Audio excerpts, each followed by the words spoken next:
Hello everyone, welcome to the Commerce GRF Adda platform. This is Soumya here and I have qualified UGC NET GRF with 99.29 percentile in Commerce. तो जो भी candidate UP PGT TGT commerce की preparation कर रहे हैं तो वो मेरे चैनल से कनेक्ट कर सकते हैं। वीडियोस में आप लोगों को डिटेल एक्सप्लेनेशन के साथ एमसीक्यू यहाँ पे एक्सप्लेन किए जाएंगे। आई होप आप लोगों के लिए सेशन काफी ज्यादा फ्रूटफुल रहे। तो चलिए फर्स्ट क्वेश्चन आपकी स्क्रीन पर है, हिंदी इंग्लिश दोनों में ये क्वेश्चन दिया हुआ है। ठीक है।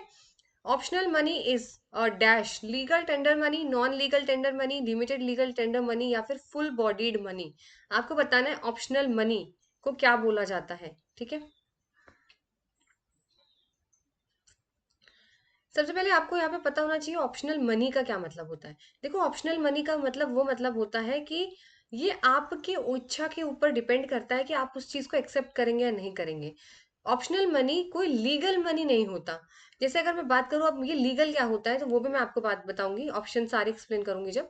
देखो ऑप्शनल मनी का सिंपल सा मतलब ये होता है कि आपके पास ऑप्शन है कि आप उसको एक्सेप्ट करोगे या नहीं करोगे। जैसे कि मैम, जैसे आपका चेक, अगर मैं किसी को पेमेंट कर रही हूँ चेक के थ्रू, ठीक है, चेक दे रही हूँ तो वो उसकी मर्जी है, चाहे तो वो चेक ले सकता है, नहीं तो वो बोलेगा मुझे कैश दो, मैं चेक एक्सेप्ट नहीं करता, मुझे कैश में पेमेंट करो। तो ये होता है ऑप्शनल मनी। आप लेने वाले की मर्जी है कि वो आपका पेमेंट जो है वो जिस मोड ऑफ पेमेंट में आप दे रहे हो, चाहे कैश दे रहे हो, चाहे चेक दे रहे हो, चाहे ड्राफ्ट बना के दे रहे हो, उसकी मर्जी होगी कि वो एक्सेप्ट करेगा या नहीं करेगा। ये लीगली बाउंड नहीं होता। ये नहीं है कि लीगली आपको एक्सेप्ट ही करना पड़ेगा, नहीं। ठीक है।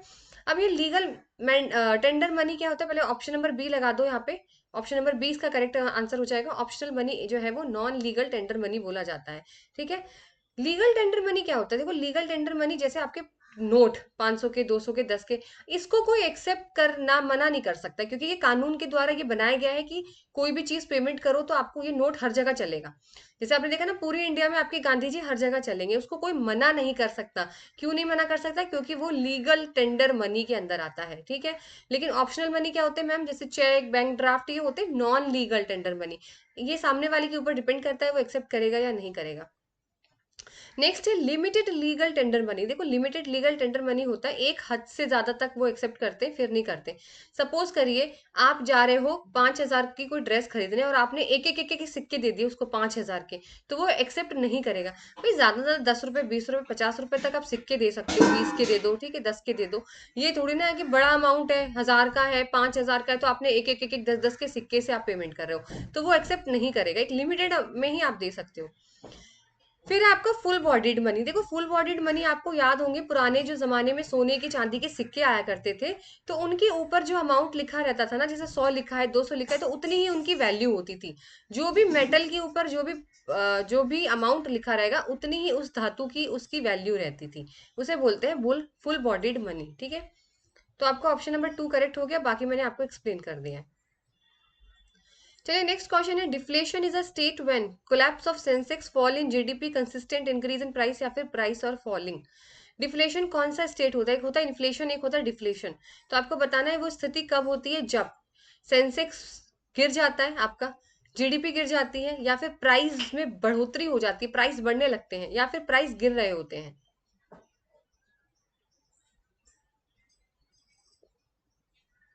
इसका जो राइट आंसर है वो है price are falling.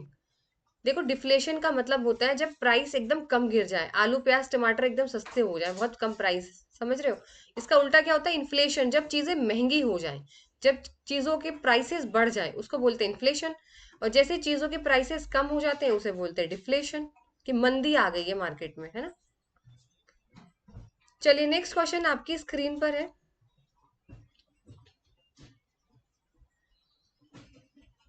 During the downturn portion of a business cycle the economy is characterized by. Option है आपके falling output and rising unemployment, rising profit and falling wages, falling unemployment and falling output, या फिर rising unemployment and rising investment। यानी जब आपका economy down चली जाती है, आपकी इकोनॉमी गिर जाती है, तो उसका मतलब क्या होता है, बिजनेस साइकिल में बताना है आपको। इंडिया की बात नहीं कर रहे हैं, कंट्री की बात नहीं कर रहे, एक बिजनेस की बात कर रहे हैं। जब इकोनॉमी चली जाती है नीचे, डाउन गिर जाती है, जीडीपी गिर जाती है, तो बिजनेस पे उसका क्या फर्क पड़ता है, बिजनेस साइकिल पे। तो मैम जब बिजनेस साइकिल पे ये फर्क पड़ता है, जब इकोनॉमी डाउन हो जाती है ना, तो मार्केट में सामान बिकना बंद हो जाता है। क्या होता है, मार्केट के अंदर सामान बिकना बंद हो जाता है। सामान बिकना बंद हो जाता है तो बिजनेस बनाना कम कर देती है। भाई आउटपुट बनेगा ही नहीं, सामान ही नहीं बनाएगी वो, जिससे क्या होता है मैम, आउटपुट तो गिर जाता है, आउटपुट गिर जाता है और अनएम्प्लॉयमेंट बढ़ जाती है बेटा। Falling output and rising unemployment, option number A is your correct answer. अब आउटपुट गिर गया, समझ लो, सपोज सपोज करो मेरी कंपनी है चॉकलेट्स की। अब मैंने देखा मार्केट में चॉकलेट कोई खरीद ही नहीं रहा है, चॉकलेट खाने बच्चों ने बंद कर दिए क्योंकि उनके दांत खराब होते हैं, तो चॉकलेट की जो डिमांड है बहुत कम हो चुकी है, इकोनॉमी डाउन हो चुकी है। तो अब मैं चॉकलेट बनाना बंद कर दूंगी बेटा। जब मैं आउटपुट बनाना बंद कर दूंगी तो इससे क्या होगा, जो मेरी कंपनी में काम कर रहे हैं मैं उनको भी निकाल दूंगी, क्योंकि अब कोई काम ही नहीं है, अब क्या करोगे मेरी कंपनी में, जिसकी वजह से क्या होगा मैम, बेरोजगारी बढ़ेगी। इसीलिए falling output and rising unemployment यहाँ पे आपका राइट आंसर हो जाएगा। चलिए नेक्स्ट क्वेश्चन है, which one of the following formula will be used for computing the price elasticity of demand? Percentage change in quantity demand divided by percentage change in price, percentage change in quantity demanded national income, change in quantity demanded divided by 100, change in price divided by change in supply। Direct formula पूछा है कि price elasticity of demand का formula क्या होता है। देखो price elasticity का simple सा मतलब ये होता है कितना डिमांड में चेंज आया और कितना परसेंटेज प्राइस में चेंज आया। सपोज करिए ऑप्शन नंबर ए यहाँ पे पहले तो करेक्ट है आपका, percentage change in quantity demanded divided by percentage change in price. अब इसको सिंपल सी भाषा में समझो। सपोज करिए मैंने बोला 20% चॉकलेट की प्राइस में गिरावट आ गई, 20% चॉकलेट की प्राइस में गिरावट आ गई, उससे क्या होगा मैम, 30% डिमांड बढ़ गई है, 30% डिमांड बढ़ गई है। ठीक है, अगर आप इसको डिवाइड कर दोगे 30 डिवाइडेड बाई 20, ये फॉर्मूला कैलकुलेट करा जाता है, तो आप सॉल्व कर लोगे तो आपको इलास्टिसिटी, प्राइस इलास्टिसिटी निकल के आ जाएगी। तो यही चीज होती है कि अगर आप प्राइस के अंदर बेटा कोई चेंज करते हो तो उससे डिमांड के अंदर कितना चेंज आ सकता है, कम भी हो सकता है ज्यादा भी हो सकता है। जैसे लॉ ऑफ डिमांड बोलती है there is a inverse relationship between price and quantity demanded, यानी अगर आप प्राइस को बढ़ाओगे तो डिमांड कम हो जाएगी, अगर आप प्राइस को कम करोगे तो डिमांड ज्यादा हो जाएगी। ठीक है, तो वही चीज यहाँ पे पता लगाते हैं हम लोग इस फॉर्मूले से। चलिए नेक्स्ट क्वेश्चन है, a firm that is sole seller of a product without close substitute called monopoly, oligopoly, competition या ब्यूरोक्रेसी। यानी एक फर्म है जिसमें सिर्फ एक ही सेलर है बेटा, सिर्फ पूरी मार्केट में सिर्फ एक ही इंसान है, उसी के पास आपको जो है वो सामान मिलेगा और किसी के पास नहीं मिलेगा, तो उसको क्या बोलते हैं? विदाउट क्लोज सब्स्टिट्यूट का मतलब ही यही होता है कि आप ही सिर्फ इकलौते बेच रहे हो, आपके कोई कॉम्पिटिटर नहीं है। ठीक है, अगर मैं बात करूं कोई भी चॉकलेट ले लो, अगर नट्स वाली चॉकलेट है सपोज करिए, जिसके अंदर नट्स डाले जाते हैं, ड्राई फ्रूट्स डाले जाते हैं, वो सिर्फ एक ही दुकान वाले के पास मिलती है, तो उसको बोलते हैं मैम मोनोपोली। ठीक है, सिर्फ उसी के पास अधिकार होता है वो बेचने का और किसी के पास नहीं होता, तो चाहे वो ज्यादा प्राइस में बेचे चाहे वो कम प्राइस में बेचे। चलिए नेक्स्ट क्वेश्चन है, which of the following is not a part of market structure? Market structure का कौन सा पार्ट नहीं है? Oligopoly, monopolistic, perfect competition, on off the above. आपको याद होने चाहिए, मार्केट स्ट्रक्चर से क्वेश्चन जरूर आता है इकोनॉमिक्स में। ठीक है, तो एक मार्केट स्ट्रक्चर की सबसे पहले अगर हम बात करते हैं यहाँ पे बेटा, इसमें आपका सबसे पहला परफेक्ट कंपटीशन आता है, उसके बाद मोनोपोली आती है, उसके बाद मोनोपोलिस्टिक कंपटीशन आता है, फिर आपके ओलिगोपोली आते हैं जिसमें इसके टाइप्स होते हैं, प्योर, डुओ, मोनोपोली। ठीक है, तो इसके अंदर नन ऑफ द अबव हो जाएगा क्योंकि सारे ही ये मार्केट स्ट्रक्चर के बेटा पार्ट है।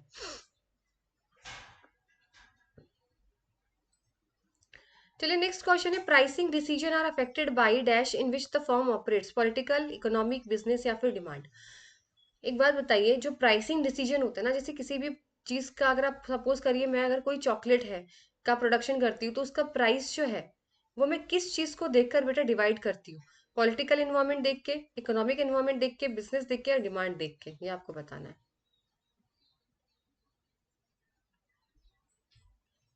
देखो प्राइस डिसीजन लेते टाइम हमेशा अपनी इकोनॉमिक इन्वायरमेंट को देखना चाहिए, ऑप्शन नंबर बी यहाँ पे करेक्ट हो जाएगा। इकोनॉमिक क्यों देखना चाहिए मैम? इकोनॉमिक के अंदर ही तो इन्फ्लेशन आता है, महंगाई, इकोनॉमिक के अंदर ही तो सारी चीजें आती है, इकोनॉमिक कंडीशन, इकोनॉमिक पॉलिसीज, यही सब चीजें देखकर तो हम प्राइस डिसीजन अफेक्ट होता है कंपनी का। ठीक है, इसलिए याद रखना, इकोनॉमिक इन्वायरमेंट के अंदर से ही हम लोग, इकोनॉमिक कंडीशन, इकोनॉमिक इन्वायरमेंट हमारा कैसा है उसी को देखकर हमारे प्राइसिंग डिसीजन लिए जाते हैं। चलिए नेक्स्ट क्वेश्चन है आपका, if one input is variable and all other inputs are fixed, the firm production function exhibits the law of variable proportion, law of capital proportion, law of supply, law of demand. यानी अगर एक input आपका variable है, बाकी सारे input आपके fix हैं, तो इस प्रोडक्शन को हम लोग क्या बोलते हैं, ये आपको बताना है। Law of capital proportion, law of supply, law of demand, या फिर लॉ ऑफ वेरिएबल प्रोपोर्शन। ये क्वेश्चन मतलब इससे रिलेटेड मैं पहले भी वीडियोस में आप लोगों को एक्सप्लेन कर चुकी हूँ। इसका जो राइट आंसर होगा लॉ ऑफ वेरिएबल प्रोपोर्शन, जिसको हम लोग बोलते हैं शॉर्ट रन। शॉर्ट रन के अंदर बेटा एक इनपुट वेरिएबल होता है। अब मैम इनपुट क्या होता है? इनपुट आपके लैंड, लेबर, कैपिटल, ये आपके इनपुट होते हैं, जिसमें एक इनपुट वेरिएबल होता है। सपोज करिए लेबर है, वो वेरिएबल होता है बेटा। लेबर को हम लोग कम भी कर सकते हैं, ज्यादा भी कर सकते हैं। बाकी जो इनपुट्स है ना, वो फिक्स होंगे। जैसे आपकी फैक्ट्री, लैंड, जमीन, वो फिक्स होगी, उसको ना कम कर सकते हैं ना ज्यादा कर सकते हैं। इसके अंदर 3 स्टेज होते हैं। पहले आपका प्रोडक्शन बहुत तेजी से बढ़ेगा, इंक्रीजिंग रेट ऑफ रिटर्न। दूसरी स्टेज पे आपका प्रोडक्शन बढ़ेगा बट बहुत धीरे धीरे बढ़ेगा, जिसे बोलते हैं इंक्रीजिंग एंड डिक्रीजिंग रेट। फिर आपका प्रोडक्शन जो है वो बेटा बिल्कुल डिक्रीज हो जाएगा डिक्रीजिंग रेट पे। ठीक है? क्यों हो जाता है मैम? क्योंकि आप जो है हद से ज्यादा इनपुट यानी हद से ज्यादा लेबर को आप लोग लगा देते हो, जितने की जरूरत नहीं पड़ती, जिसकी वजह से प्रोडक्शन लास्ट में जाके डिक्रीज हो जाता है एट द थर्ड स्टेज। चलिए नेक्स्ट क्वेश्चन है, price discrimination occurs when a variation in price of a product in a different market does not reflect variation cost, price, demand, all of these।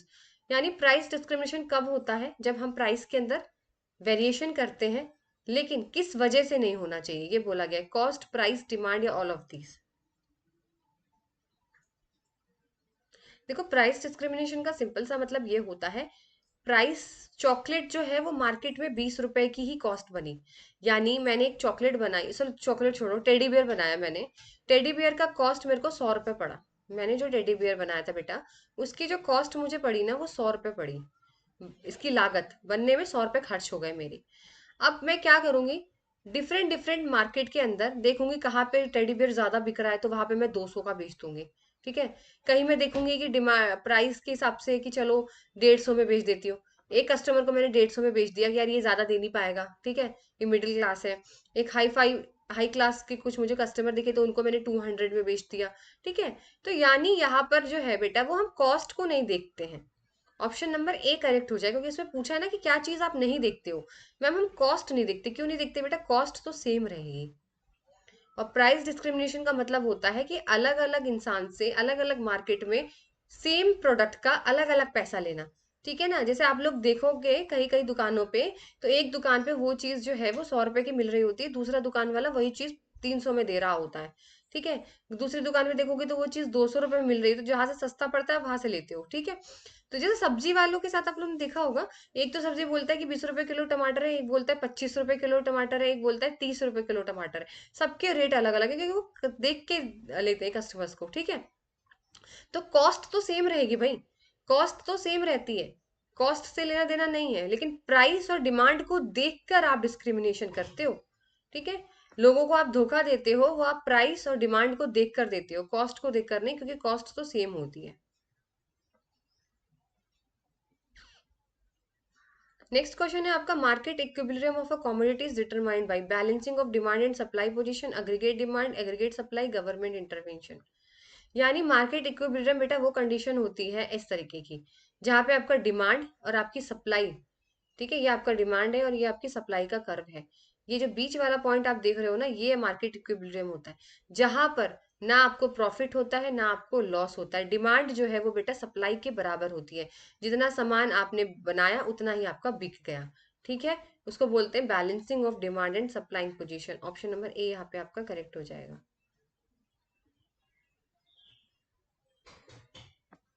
चलिए next question है आपका, a perfectly competitive firm attains equilibrium when AC is equal to AR, MR is equal to MC is equal to AR, या TC is equal to TR। Perfectly competitive market बेटा वो market होता है जहां पर आपका मार्जिनल रेट मार्जिनल कॉस्ट के बराबर होता है। Option number B is your correct answer, MR is equal to MC। अब इसको थोड़ा समझ लो। देखो सपोज करो मैंने एक चॉकलेट बनाई, दो चॉकलेट बनाई, तीन चॉकलेट बनाई। ठीक है? ये यूनिट है चॉकलेट्स की। चार चॉकलेट बनाई और पांच चॉकलेट बनाई सपोज। ठीक है? अब इसका जो बेटा मार्जिनल कॉस्ट पड़ी बनाने की, एक चॉकलेट कॉस्ट बनाने की तो मुझे पड़ी थी यहाँ पे बेटा 6 रुपए। एक एक्स्ट्रा यूनिट बनाने के लिए मुझे पड़ी 8 रुपए। एक एक्स्ट्रा और बनाई मैंने, तीन बनाई जब, तो मुझे पड़ी 10। ठीक है? फिर मैंने बनाई 12 की, यानी मार्जिनल कॉस्ट का मतलब होता है जो जो भी आप एक्स्ट्रा यूनिट बनाते जाओगे ना उसकी कितनी कॉस्ट है। फिर एवरेज रेवेन्यू क्या होता है, उसको बेचकर जितना आपने कमाया, ठीक है, वो रेवेन्यू होता है, उस एक्स्ट्रा यूनिट को जितना बेच के आप कमाते हो। सपोज करो हर चॉकलेट में मुझे 10 रुपए का प्रॉफिट मिल रहा था। कितने का मिल रहा था मैम? 10 रुपए का। वही 10 रुपए का प्रॉफिट कमा रही थी मैं एक चॉकलेट पर, जब मैंने पहली चॉकलेट बेची थी। ठीक है,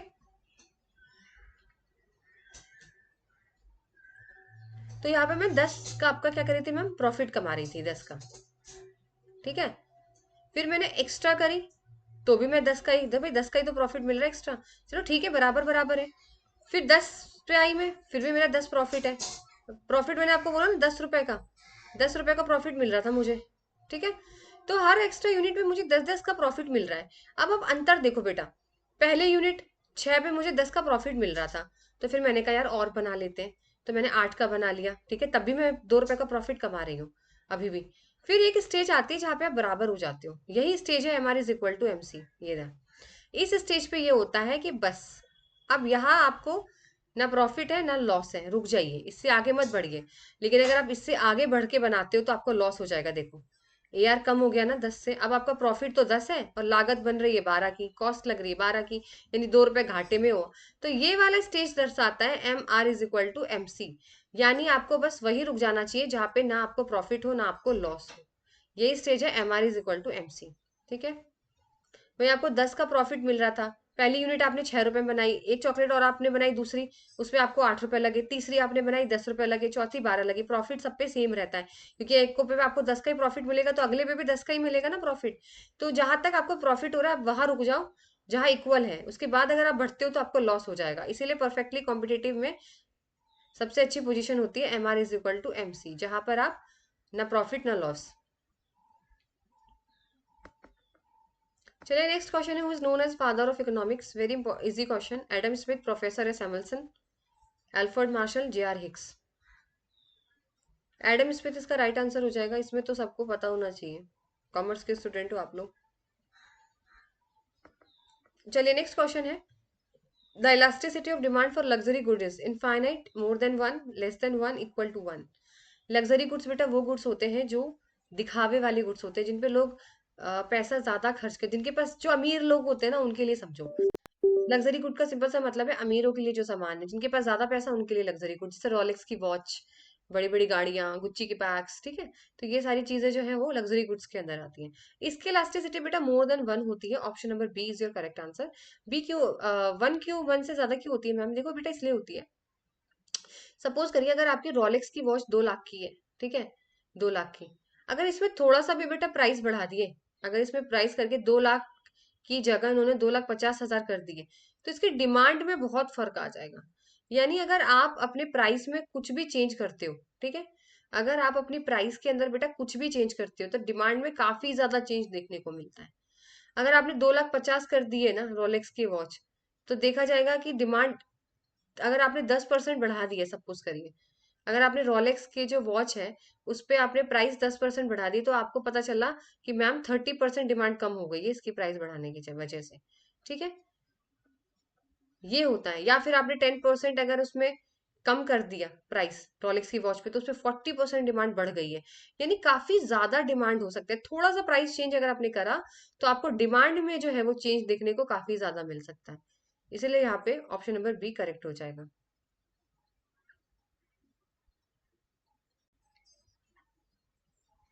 Next question is, GDP is defined as current value of all the capital goods produced in the country, sum of goods and services exported during the year, all the capital goods and consumable goods produced and sold during the year, the market value of all the goods and services produced in the domestic country during the year. Gross domestic product की definition पूछी और कुछ भी नहीं है इसके अंदर।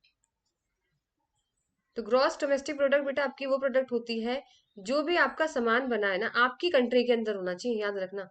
आपकी डोमेस्टिक इकोनॉमी के अंदर साल में जितना भी सामान बन गया है, जितना भी गुड सर्विस, उनकी मार्केट वैल्यू वो होती है जीडीपी। ठीक है,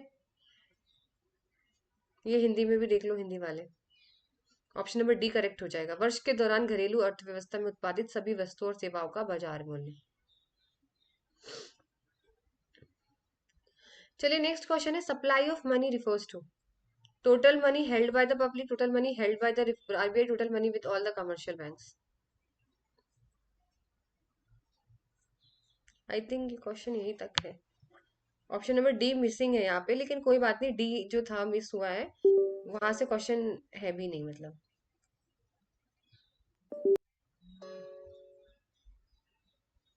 हाँ, ये डी वाला एक बार मैं देख लेती हूँ ऑप्शन, इसमें अगर ऑप्शन वो नहीं होगा तो फिर लिखने की जरूरत नहीं है।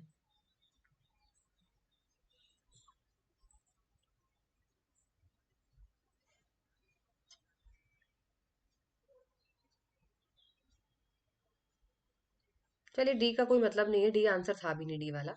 इसका जो आंसर है वो ऑप्शन नंबर ए है, total money held by the public. Supply of money का बेटा सिंपल सा मतलब ये होता है कि आपकी कितने नोट, कितने कॉइन्स, ठीक है, डिमांड डिपॉजिट जो डीडी बोलते हैं, पब्लिक के पास कितना पैसा है, पब्लिक के पास कितना पैसा है, ताकि वो आगे चल के ट्रेड वगैरह में यूज कर सकें। आप लोगों के घर में, आप लोगों के बैंक में, आप लोगों के तिजोरी में कितने पैसे छुपे हुए हैं, वो है supply of money, which means total money held by the public. चलिए, नेक्स्ट क्वेश्चन है आपका, demand is a function of, ये आपको बताना है डिमांड जो है वो किसका फंक्शन है, प्राइस, फॉर्म, प्रोडक्ट और कॉस्ट। डिमांड का किसके साथ रिलेशन है ये आपको बताना है, प्राइस, फॉर्म, प्रोडक्ट और कॉस्ट। देखो देखो, डिमांड से सीधे सीधे प्राइस से रिलेशन होता है, प्राइस बढ़ेगा डिमांड कम हो जाएगी, डिमांड बढ़ेगा प्राइस कम हो जाएगा। There is a inverse relationship between price and demand, इसलिए डिमांड जो है वो प्राइस का फंक्शन है। चलिए, आज का सेशन यही था, आई होप आपको सेशन अच्छा लगा हो, और सेशन अच्छा लगे तो प्लीज मुझे कमेंट में जरूर बताइएगा कि आप लोगों को सेशन अच्छा लगा। और चलिए, तब तक आपसे मिलते हैं नेक्स्ट सेशन में, till then good bye, take care.